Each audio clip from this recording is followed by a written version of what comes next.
정육면체의 면이 6개, 전개도가 11개라는 것만 알고 있다면 아직 정육면체를 제대로 배운 것이 아니에요. 진짜 도형 공부는 정육면체를 자르면 어떤 입체 도형이 만들어지는지 머릿속으로 그려낼 수 있어야 해요. 정육면체 하나를 자르고 펼쳐보면 전개도에서 시작해서 대각선, 피타고라스 정리, 넓이와 부피까지 자연스럽게 연결되는 거죠. 겉으로 보기에는 단순한 만들기 활동처럼 보이지만 아이의 머릿속에는 초등 도형 수준을 넘어 중등 수학으로 이어지는 입체적인 사고가 만들어집니다. 도형은 눈으로 보는 것이 아니라 손으로 경험하고 머리로 상상할 수 있어야 해요. 부모님들은 아이가 전개도 문제를 틀리면 전개도 문제를 더 많이 풀려야 한다고 생각하세요. 하지만 도형을 어려워하는 아이들은 평면을 입체로 바꾸어 생각하는 경험이 부족한 경우가 많아요. 정육면체를 여러 조각으로 분할하고 다시 조합하고 전개도를 직접 만들어 보면 평면이 입체가 되고 입체가 다시 평면으로 바뀌는 과정을 자연스럽게 경험하게 됩니다. 생각의 고수에서는 도형을 외우게 하기보다 직접 만들고 펼치고 다시 조립하면서 머릿속으로 도형을 상상하는 힘을 키워줍니다.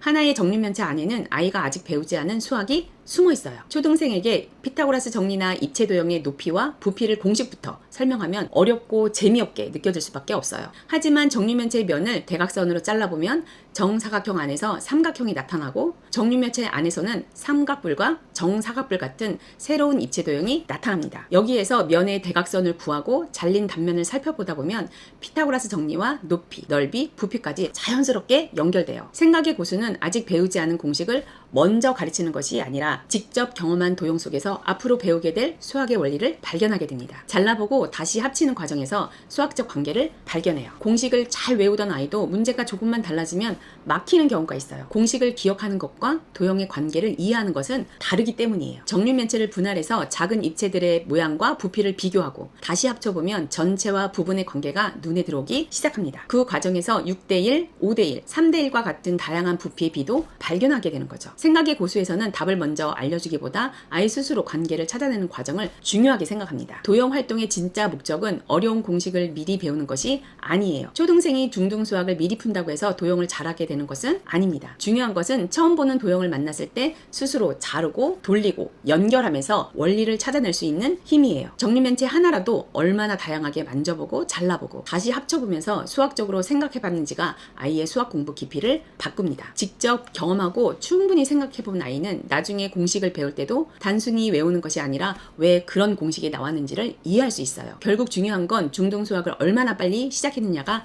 아니에요. 어려운 수학을 만났을 때 스스로 이해하고 풀어낼 수 있는 생각의 힘을 먼저 키워주는 것입니다.